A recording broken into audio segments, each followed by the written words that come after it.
সুন্দর একটা কণ্ঠ কে দান করেছেন রে গোলাম? ওরে নিজের ভিতরে তাকা তাকা আমার মাওলার কুদরতের ঘেরান। তুই কোন দিকে তাকাইতেছ? ফাইনা মা তুআল্লু ফাসাম্মা ওয়াজহুল্লাহ। এরে বান্দা, তুই যেদিকেই তাকাও সেদিকেই তো আমার মালিক। আমার আল্লাহকে তুই কই তালাশ করো? তোর কণ্ঠের আওয়াজে আমার মাওলার কুদরতের ঘেরান। তোর চেহারার ভিতরে আমার মাওলার কুদরতের ঘেরান। এরে বান্দা, বাচ্চাটা কান্না করিয়া মায়ের থেকে যেমন সব দাবি আদায় করতে পারে রে বাবা, আমার মাওলার অন্তরে কি আমার মা বাবার থেকে মায়া কম? বাচ্চার কান্নায় যদি মায়ের কলিজাটা সিরিয়া যাইতে পারে, ওই কান্না যদি ধরিয়া তুই একবার চোখের পানি ছেড়ে আমার মাওলাকে মোহাব্বতে ডাক দাও, আমার আল্লাহ কেন তোমার ডাকে সাড়া দিবে না রে বাবা? আমার আল্লাহর মায়াটা কি কম? মা বাবার চেয়ে 99 গুণ মায়া আমার আল্লাহ জমা করে রেখেছেন। আল্লাহ বলেন, পাহাড় পরিমাণও যদি গুনাহ করো, জিহ্বাটা নাড়াইয়া মুহাব্বতে একবার আল্লাহ বলে যদি ডাক দাও, আর চোখের বাড়ি ছেড়ে বলো রে মালিক, এই জমিনে আমার মতো গুনাহগার কেউ নাই। আমার গুনার কারণে আমার সন্তানেরা কষ্ট পায়, মা বাবা কষ্ট পায়, সমাজের মানুষেরা কষ্ট পায়। আমার গুনার কারণে আমার হাত না পাক, আমার চোখ না পাক, আমার জিহ্বা না পাক হয়ে গেল। ও আল্লাহ, তুমি রহমান আর গফফার নামের চাদর দিয়া আমার আবৃত করে নাও, কারণ আমি একটা সেকেন্ডের জন্য আযাব সহ্য করতে পারবো না। কেউ যদি আমাকে একটা চিমটি দেয় সহ্য করতে পারি না, কেউ যদি একটা বেতের বাড়ি দেয় ব্যথা পাই সহ্য করতে পারি না। ওরে বান্দা, গুনাহ নিয়ে যদি কবরে যাও, ওই কবরের দুই পাশের মাটির চাপ কেমন করে সহ্য করবি রে যুবক? পায়ে হাত রেখে বলি, তওবা করো, গুনাহ করবা না, মা বাবার সাথে বেয়াদবি করবা না, আল্লাহর জিকির ছাড়বা না রে বাবা। জামায় ময়লা লাগলে পরিষ্কারের জন্য সাবান লাগাও, পানি দাও। ওরে অন্তরে যদি গুনার ময়লা লাগে, ওরে জিকিরের সাবান লাগাও। জিকিরের সাবান যত লাগাইবা কলবের ময়লা দূর হয়ে যাবে। আর কলব নামের আয়নাটারে জিকিরের সাবান দিয়ে ধুইতে থাকো। এক সময় দেখবি যদি জিকির করতে করতে কলবের ময়লা দূর হইয়া কলবটা আয়নার মতো পরিষ্কার হয়ে যায়, তখন দেখবি ওই কলবের আয়নায় আমার মাওলা, ওই কলবের ভিতরে আমার মাওলা পাকের মুহাব্বতের আওয়াজ। আমার মাওলার মুহাব্বত অন্তরে যখন ঢুকিয়া যাবে, তখন আর দুনিয়ার মায়া থাকবে না, গুনাহের কোনো আকর্ষণ থাকবে না। আল্লাহর জিকির করো, কোরআন পড়ো, মা বাবার খেদমত করো, আল্লাহ ওয়ালার দোয়া নিয়ে চলো। জবান দিয়া গুনাহ করিও না, হাত দিয়া গুনাহ করো না, চোখ দিয়া গুনাহ করো না, মোবাইলের গুনাহ থেকে বেঁচে থাক, তওবা করো। তোমার আমার মতো কত যুবক নামাজ পড়ে, তোমার আমার মতো কত যুবক নামাজ পড়ে, চাকরি করে, ব্যবসা করে, অভাব নাই। আল্লাহর কাছে তওবা করো, আল্লাহ বড় দয়ার মালিক। প্রতিদিন প্রথম আসমানে এসে বান্দাকে ডাকে আর বলে, উদউনি আস্তাজিব লাকুম। বান্দা তুমি ডাক দাও, জবাব দেওয়ার জন্য আমি আল্লাহ আরশে আজিমে এখন নাই, আমি প্রথম আসমানে হাজির। ইউকিমুনাস সালাহ, নামাজ কায়েম করো। ওয়া ইউতুনাজ যাকাত, যাকাত আদায় করো। নামাজটা কায়েম করো, কিন্তু কেমনে নামাজ আদায় করব, কতটা সিজদা দিব, কতটা রুকু করব, কতবার সুবহানা রাব্বিয়াল আলা বলবো, কেমনে আমি রুকু করব, কয় রাকাত নামাজ পড়ব, কোরআনে বর্ণনা নাই।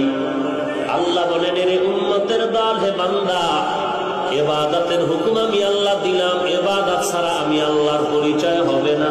তবে ইবাদতের মাধ্যম সব কিছু ব্যবস্থা করলাম, আর ইবাদতের নিয়ম কানুন যদি শিখতে চাও, এই নিয়মের জন্যই আমি রাহমাতুল লিল আলামিন পাঠিয়েছি। নবী ইবাদতের নিয়ম দেখায় দিয়েছেন, শুধু মুখে বলেন নাই, কিতাবে লিখে দেন নাই যে প্রথম যখন তুমি তাকবীর দিবা, তাকবীরের পরে সূরা ফাতিহা পড়বা, এরপরে তুমি অন্য সূরা মিলাও, এরপরে দাঁড়াও, এরপরে তুমি রুকু করো, সুবহান রাব্বিয়াল আযীম, দাঁড়াইয়া তুমি দাঁড়াইয়া সময় ক্ষেপণ করে রব্বানা লাকাল হামদ, রব্বানা ওয়া লাকাল হামদ, আল্লাহুম্মা রব্বানা লাকাল হামদ, আল্লাহুম্মা রব্বানা ওয়া লাকাল হামদ। এরপরে সিজদা করো, সিজদার থেকে উঠে বসো, আবার সিজদা করো, আবার দাঁড়াও। এই যে দাঁড়াও, কেমনে দাঁড়াবা? দুই হাতে ভর করে দাঁড়াবা নাকি মাজাটা সোজা করে দাঁড়াবা?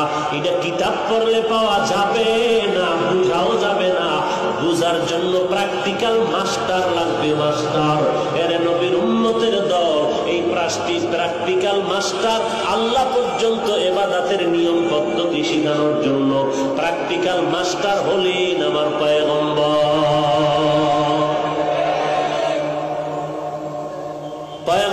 নামাজের নিয়ম শিখাইলেন, নামাজে হাতটা কেমনে বাঁধবেন, আঙ্গুলগুলো কোথায় রাখবেন, হাত বাঁধবেন। নবী প্র্যাকটিক্যাল ট্রেনিং করে দেখায় দিলেন, এইভাবে নামাজ পড়ো, সিজদা করো। কিন্তু নবী নাই, নবী বর্তমানে আমরা এই প্র্যাকটিক্যাল শিক্ষাটা কোথায় পাবো? নবী বলেন, এর উম্মতের দল, কিয়ামত পর্যন্ত একদল বাহিনী রেখে গেলাম, ওই বাহিনী তোমাদেরকে প্র্যাকটিক্যাল আমি নবীর প্রেসক্রিপশনটা শিখায় দিবে, ধরায় দিবে। ওই বাহিনীর নাম হলো ওয়ারাসাতুল আম্বিয়া, উলামায়ে আহলে হক। যারা বলে আমার কোনো আলেম লাগে না, মুরব্বী লাগে না, এদেরকে নিছক ভণ্ড মূর্খ ছাড়া কিছুই বলার উপায় নাই। যারা বলে আমার পীর লাগে না, তাবলীগ লাগে না, মুরব্বী লাগে না, ওস্তাদ লাগে না, টাটকা শয়তান ছাড়া কিছু নয়। এ যে গোমরা হবে, এতে সন্দেহের অবকাশ খুবই কম। কারণ আল্লাহ পাক বলেন, বান্দা তুমি কোরআন হাদিস দিয়েই চলতে পারবা না। এজন্যই তো নামাজের মধ্যে প্রতিদিন প্রত্যেক রাকাতের নামাজে তোমারে আমি আল্লাহর দরবারে দোয়া শিখাইয়া দিলাম, ইহদিনাস সিরাতাল মুস্তাকিম। ও আল্লাহ, জান্নাতে যাওয়ার সঠিক সহজ পথ চাই। বলে কোনটা? আল্লাহ বা শিখাইয়া দেয়, সিরাতাল লাযীনা আন'আমতা আলাইহিম, ওই পথ যাদের, যেই পথের পথিকদের তুমি নেয়ামত দ্বারা ভরপুর করেছো, তাদের পথ। জান্নাতের নেয়ামত তুমি যাদেরকে দান করেছো, তারা যেই পথে চলেছে, তাদের পথ। তারা কারা? ومن يطع الله والرسول فأولئك مع الذين أنعم الله عليهم من النبيين والصديقين والشهداء والصالحين وحسن أولئك رفيقا। চার দল প্রতীক: নবীগণ, সিদ্দিকগণ, শহীদগণ, সালেহগণ। কে বলেছে পীর মুরিদির কথা কোরআনে নাই? পাই নাই বলো, নাই বলিও না। তুমি পাও নাই, অন্যরা পেয়েছে। নাই বলার কোনো সুযোগ নাই, কারণ কোরআনের ইলমের দরিয়ার মধ্যে ডুব দিয়া কেউ কিনারায় যেতে পারে নাই।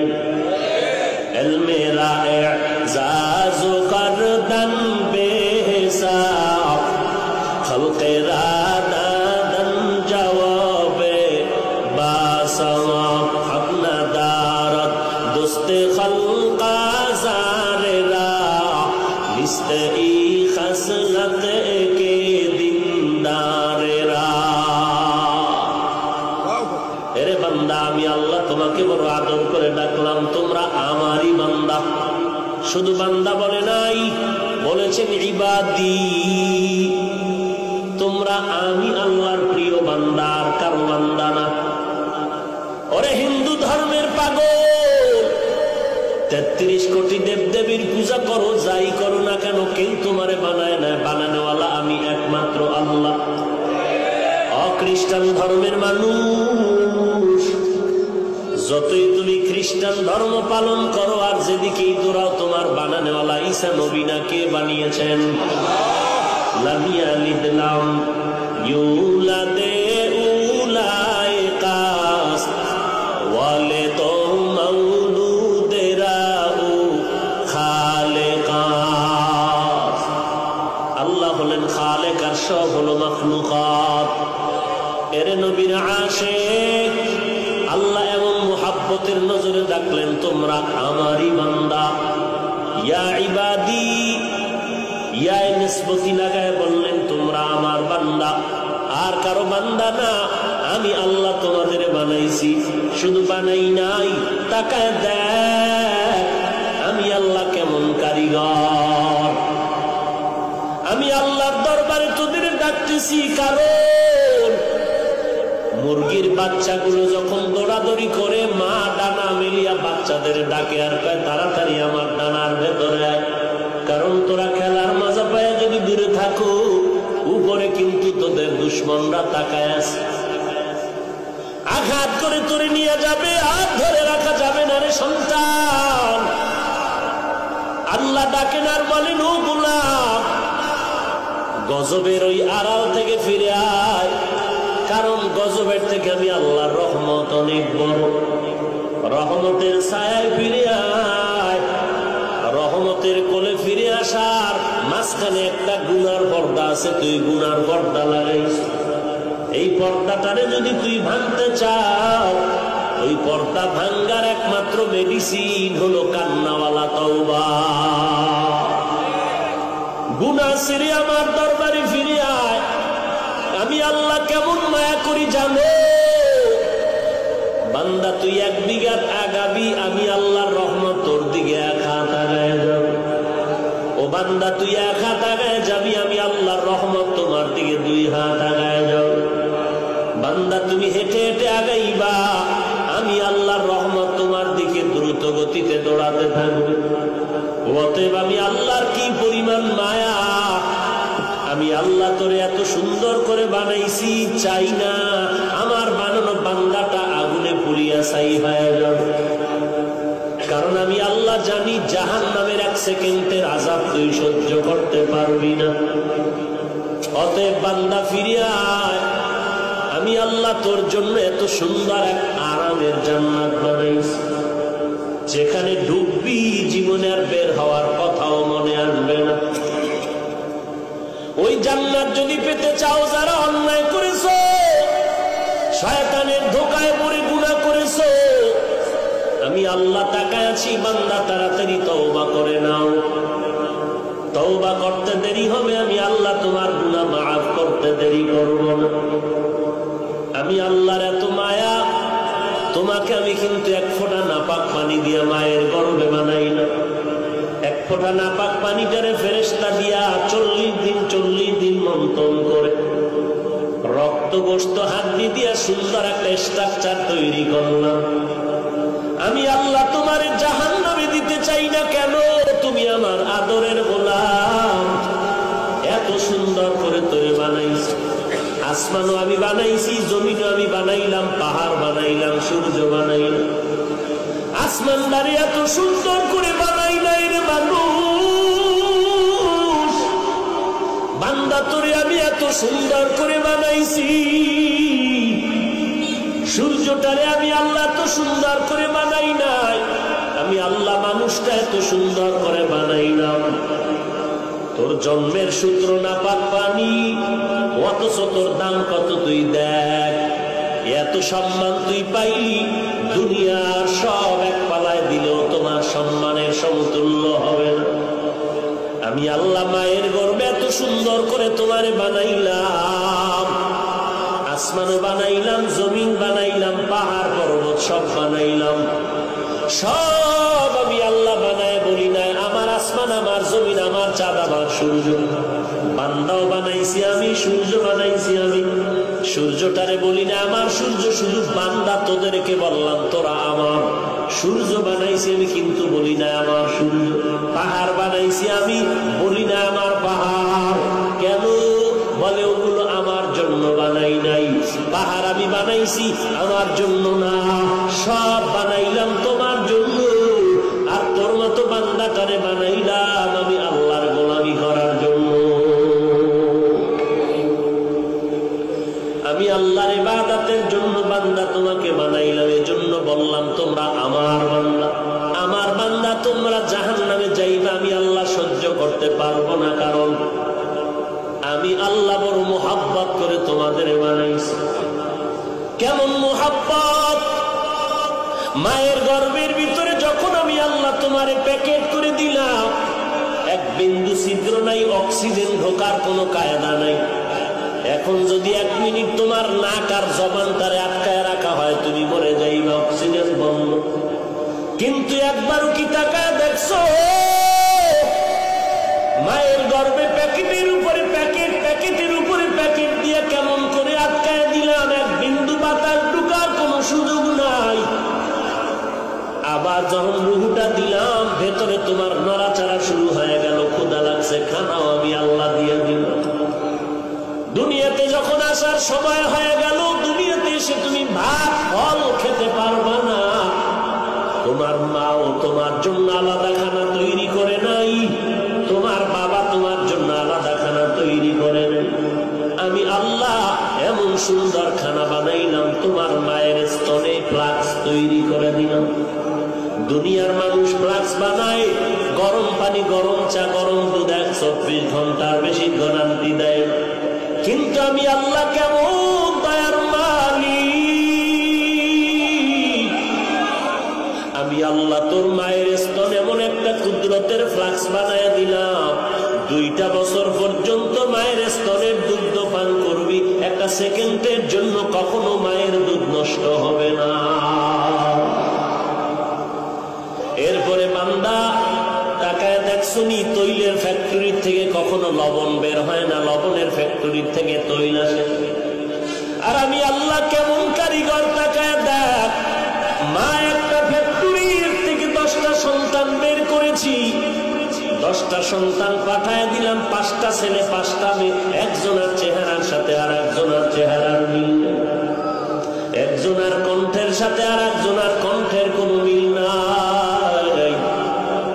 আমি আল্লাহ এমন সুন্দর করে চেহারাটা দিয়া বানাই, এরে বান্দাই চেহারার মধ্যে জাহান্নামের আগুন লাগবে, আমি আল্লাহ বরদাস্ত করতে পারবো না। এই জন্য আমি আল্লাহ তওবার দরজা খুলে তোরে ডাকি, আয় আয় বান্দা, একবার আমারে মোহাব্বত করিয়া তুই আল্লাহ বলে ডাক দিবি, তোর গুনাহ মাফ হয়ে যাবে। তোর মা তোর জন্য খানা তৈরি করতে পারে নাই, তুই দুনিয়াতে আসার পরে মা বলে ডাক দিতে পারো না রে সন্তান, বাবাকে আব্বা বলে ডাকতে পারো না। তোর একটা বুঝি শুধু কান্নার আওয়াজ, কান্না দিয়ে তোর মায়ের থেকে সব দাবি তুই আদায় করতেছ রে বাবা। কান্না দিয়ে তুই চলতেছ, বলতে পারো না মা পেটে ক্ষুধা লেগেছে, খানা দাও। বাথরুমে যাওয়া লাগবে, বাথরুমে নাও। তোর একটা বুঝি শুধু কান্নার আওয়াজ। এই কান্নার আওয়াজটা দিয়ে তুই মায়ের থেকে কি দাবি করতেছ? এটা মায়ের ভেতরে একটা রাডার বানায় দিয়েছি, চুম্বক বানায় দিয়েছি। তোর কান্না দিয়ে তুই কখন খানা চাও, কখন বাথরুমে যেতে চাও, তোর আব্বাও বুঝে না। তোর মায়ের রাডারে ধরা পড়ে যায় তোর কান্না দ্বারা, তুই কখন কি আবদার কর। বাবায় কয় বাচ্চাটা কেন কাঁদে, ক্ষুধা লাগছে, মায়ের রাডারে ধরা পড়ছে, বাচ্চা ক্ষুধার জন্য কাঁদে না। মা ডাক দিয়া কয় বাচ্চা কান্না করে, শুধু ঘুমাইতে চায়, কারণ 5 মিনিট আগে খানা দিয়েছি, বাচ্চারা এখন ঘুমের আগেও কান্না করে, এটা খানা আর কান্না। ওরে বান্দা তাকায় দেখ, আমার আল্লাহরে তালাশ করার জন্য আমেরিকা যাওয়া লাগবে না, আমার আল্লাহরে তালাশ করার জন্য লেবানন যাওয়া লাগবে না, জঙ্গলে যাওয়া লাগবে না। ওয়াফি আনফুসিকুম আফালা তুবসিরুন।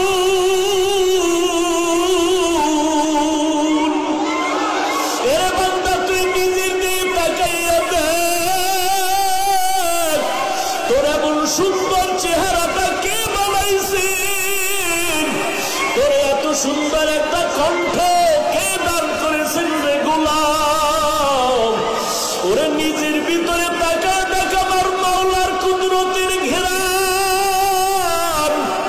তুই কোন দিকে তাকাইতেছ? ফাইনামা তুআল্লু ফাসাম্মা ওয়াজহুল্লাহ। এরে বান্দা তুই যেদিকেই তাকাও সেদিকেই তো আমার মালিক। আমার আল্লাহকে তুই কই তালাশ করো? তোর কণ্ঠের আওয়াজে আমার মাওলার কুদরতের ঘেরান, তোর চেহারার ভিতরে আমার মাওলার কুদরতের ঘেরান। এরে বান্দা, বাচ্চাটা কান্না করিয়া মায়ের থেকে যেমন সব দাবি আদায় করতে পারে রে বাবা, আমার মাওলার অন্তরে কি আমার মা বাবার থেকে মায়া কম? বাচ্চার কান্নায় যদি মায়ের কলিজাটা ছিঁড়িয়া যাইতে পারে, ওই কান্না যদি ধরিয়া তুই একবার চোখের পানি ছেড়ে আমার মাওলাকে মুহাব্বতে ডাক দাও, আমার আল্লাহ কেন তোমার ডাকে সাড়া দিবে না রে বাবা? আমার আল্লাহর মায়াটা কি কম? মা বাবার চেয়ে 99 গুণ মায়া আমার আল্লাহ জমা করে রেখেছেন।